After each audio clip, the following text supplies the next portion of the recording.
Magsitayo ang lahat para sa isang panalangin. Christine, maaari mo bang pamulaan ang isang panalangin? Pangalan naman ng mga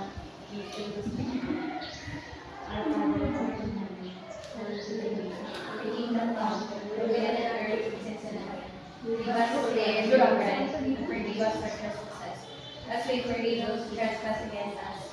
And lead us not into temptation, but deliver us from evil. Amen. Magandang umaga mga bata! Magandang umaga! Bago tayo umupo, pakiayos ng inyong upuan at pakipulot ng mga basura sa inyong upuan. Ay na po, ma'am. Okay, umupo naman. May lumiban ba sa ating klase ngayon? Wala po! Wala, okay. Ano nga ang tinalakay natin kahapon? Ma'am, Christine, ano nga yun? tungkol sa pagtatangkig ng mga mas mahabang salita. Okay, naintindihan ba ang itinalakay kahapon? Opo, ma'am. Dahil naintindihan natin ang itinalakay kahapon, pupunta tayo sa ating talakayin. Meron akong ipapakita dito ang mga larawan.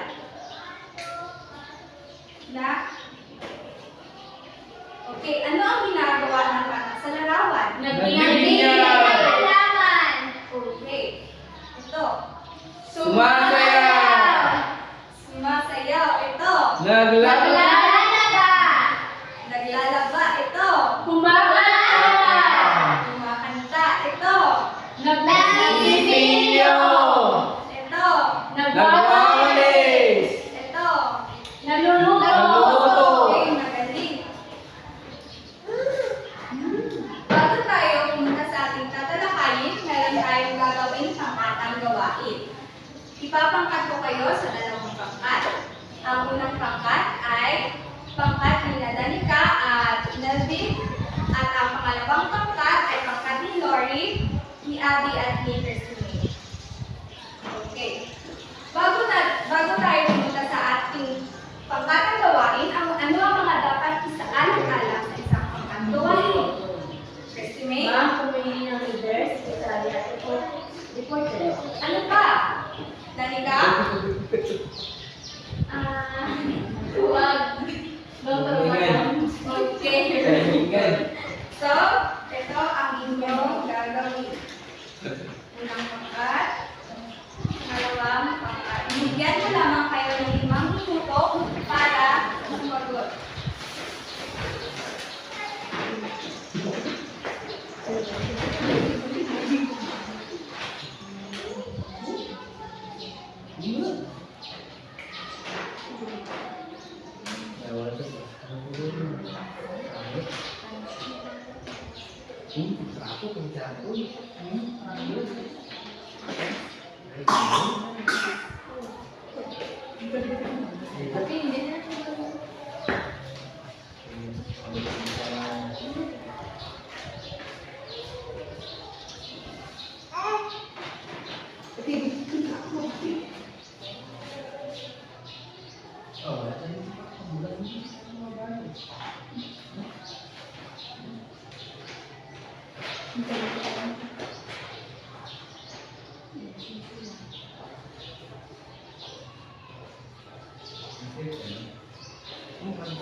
Tapos na ba ang lahat?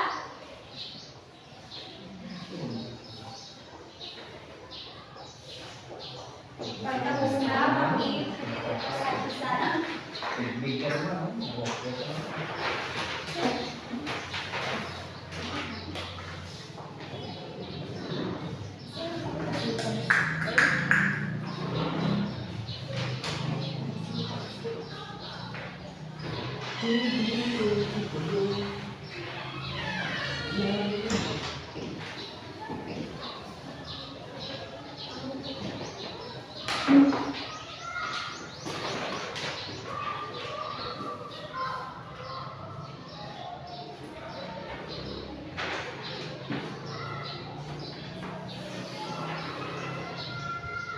Okay, sino ang taga-ulat ng unang pangkat? Ulat na ang inyong gawain. For example, Magandang umaga sa lahat ng mga kaklase. Ito po ang ulat ng unang pangkat. Panuto, sumulat ng pangungusap na nagsasaad ng sariling karanasan batay sa ipinapakita sa larawan. Unang larawan, si John at Lori ay nagtatanim ng halaman. Pangalawang larawan, ang bata ay nagbabasa kasama ang kanyang nakababatang kapatid. Yun lang po, maraming salamat. Okay, bigyan natin ng 5 palakpak ang unang pangkat. 1, 2, 3, 4, 5. Pangalawang pangkat. Magandang umaga, ma'am. Magandang umaga, mga classmates. Ito ang gawa ng pangalawang group. So, panuto. Sumulat ng pangungusap na nagsasaad ng sariling karanasan batay sa ipinapakita sa larawan. So, number 1, naglalaro ng basketball ang mga bata sa court. Number 2, nagsusulat si Ana ng kanyang takdang aralin. Okay, bigyan natin ng 5 palakpak ang pangalawang grupo. 1, 2, 3, 4, 5. Tingnan natin kung tama ba ang inyong ginawa. Number 1, unang larawan. Ano ang ginagawa ng mga bata sa larawan? Nagtatanim. Nagtatanim ba ang isinulat ng unang pangkat? Yeah, opo, ma'am. Pakibasa nga. Si John at Lori ay nagtatanim ng halaman. Okay. Magaling. Sa ikalawang larawan, ano ang ginagawa ng mga bata? Nagbabasa. Tama ba ang nakasulat sa pangungusap? Yes, ma'am. Opo, ma'am. Okay, very good. Tama. Sa pangalawang pangkat naman. Unang larawan, ano ang ginagawa ng mga bata? Naglalaro ng basketball. Tama ba ang isinulat ng pangalawang pangkat? Opo, ma'am. Okay, tama. Sa pangalawang larawan, ano ang ginagawa ng bata? Nagsusulat, ma'am. Tama ba ang isinulat ng Opo, pangalawang opo. Okay, tama. Okay, pumunta na tayo sa ating tatalakayin. Meron ba kayong idea kung anong ating tatalakayin ngayon? Wala po, ma'am. Wala. Sige. Pupunta na lang tayo sa ating tatalakayin.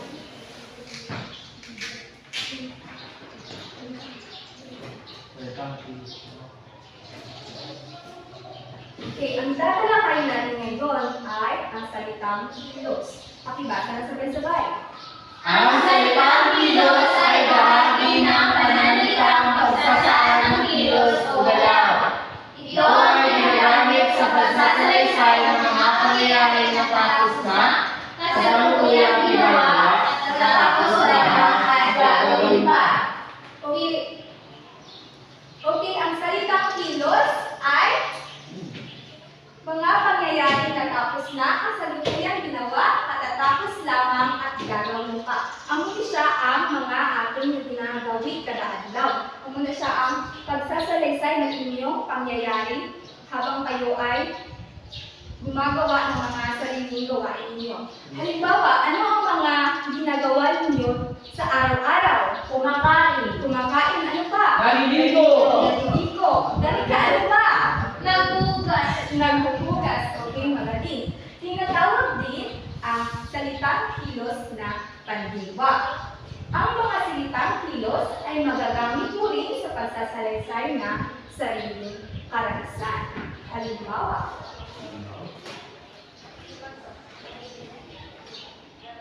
pakibasa ang unang bilang. Inayos o ang laruan ni Mela. Ano ang salitang kilos sa pangungusap? Inayos. Okay, inayos. Magaling. Pangalawang bilang.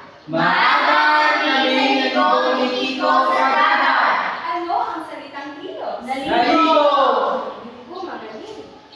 Ang tatlong bilang. Kumakain na po Ng gulay para maging malusog. Ano ang salitang kilos? Kumakain. Magaling. Ang pang-apat na bilang. Nanonood. Ang ng kanyang paboritong pelikula.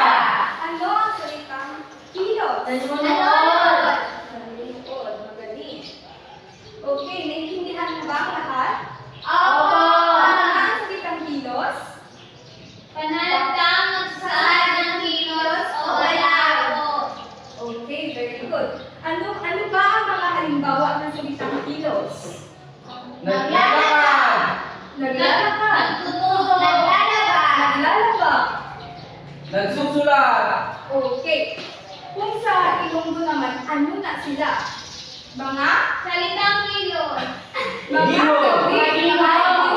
Libo kada adlaw. Kung na sa salitang kilos. So, kung na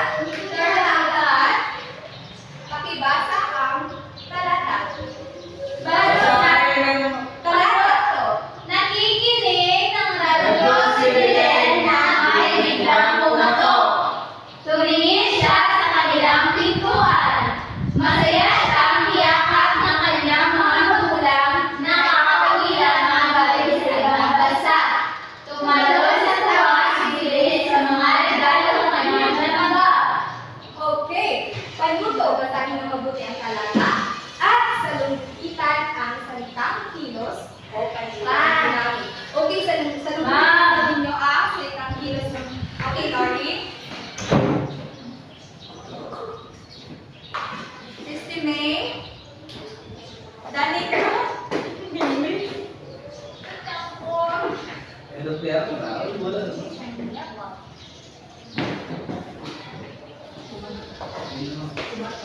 Another Lori, your turn. Ano ba? Meron ka ba?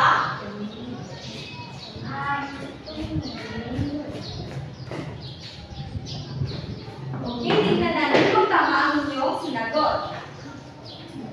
Nakikinig. Ito ba ay salitang kilos? Oo!